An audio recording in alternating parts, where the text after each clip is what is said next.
মানুষের কাছে নেবেন, মানুষের কাছে দাঁড় করাবেন, মানুষ দেখবেন স্বতঃস্ফূর্ত হয়ে গিয়ে আসবেন আশীর্বাদ দোয়া করতে। আপনারা দেখেছেন আমি এতে গিয়েছিলাম বালুরঘাট আর মুর্শিদাবাদে। জঙ্গিপুরে সত্যি কথা বলতে আমাদের সংগঠন খুব স্ট্রং নয় এই যাদবপুরের মতো, কিন্তু জঙ্গিপুরে অত ভোটার, অত ভালোবাসার মানুষ আমাদের আছে, আমি না গেলে জানতে পারতাম না। বেলা 2টোর সময় প্রোগ্রাম রেখেছে, আমি তো প্রচুর চিৎকার চেঁচামেচি করলাম ওদেরকে গিয়ে।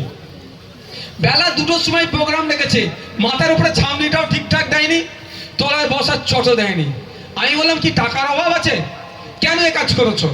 বলছে ভাইজান প্যান্ডেলওয়ালাকে বলছি, কে বলছে যদি চেয়ার দিই, ওপরে তৃণমূলের নেতারা বলেছে তুমি এ দিতে পারবে না, কি বলে এটাকে, এই ছাউনি দিতে পারবে না, আর যদি ছাউনি দিই তলায় চট দিতে পারবে না, এরকম ভাবে তৃণমূলের নেতারা আমাদেরকে হুমকি দিয়েছে। কি করব?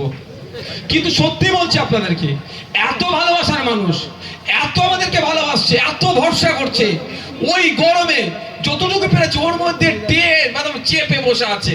এবার তো আমাকে ভয় লাগছে ভাই, যা রৌদ্র এখানে চলছে।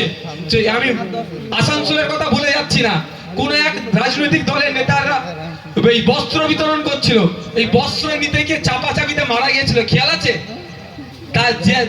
যিনি অর্গানাইজ করেছিল সেকে জেল খাটতে হয়েছে, এটা তো আমি ভুলে যাইনি। ও মমতা ব্যানার্জি আমার একটা শব্দ দিতে ভুল পাই, ধরবে আর জেলের মধ্যে ভরে দেবে।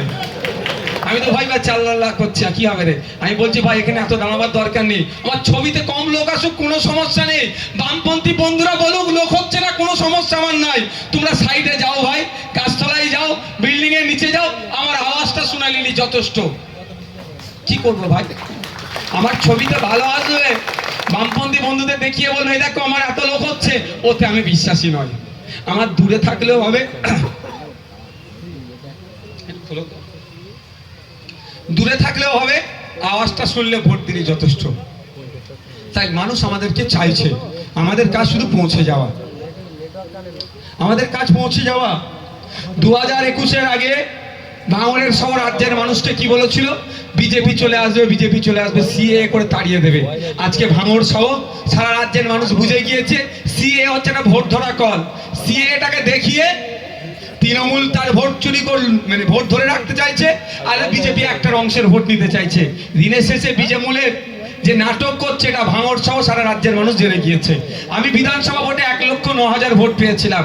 আমার বিশ্বাস ভরসা, আমার ভালোবাসার ভাইরা যেভাবে মানুষের পাশে থাকছে, মানুষের অভাব অভিযোগ যেভাবে শুনছে, যেভাবে সমাধান করার চেষ্টা করছে, 2024 সালে 2021-এর রেকর্ডকে ভেঙে ভাঙড় থেকে অন্তত লক্ষাধিক ভোটের লিড যাবে। আমি আশা করছি প্রায় লক্ষাধিক ভোট আমরা এখান থেকে পাবো। আমার ভরসা 1,09,000 ভোটকে ভাঙড় যারা নেতৃত্বরা আছে দায়িত্ব নিয়ে সেটা পার করবে। হবে তো নাকি ভাঙড়ের ভাইরা? মানুষের কাছে পৌঁছে যান। যারা যারা বলেছিল যে বিজেপি চলে আসবে, তারা বিজেপিকে কতটা আটকাতে পারছে ভাই, আপনারা গিয়ে বলবেন। আমাদের হাতে সুযোগ দিতে বলুন, কাকে কিভাবে গণতান্ত্রিক প্রক্রিয়ায় আটকাতে হয় সেটা আমরা ভালো করে দেখিয়ে দেবো, আর সে কল আমরা ভালো করে জানি। যারা 2021 সালে অনেক ভয় দেখিয়েছিল,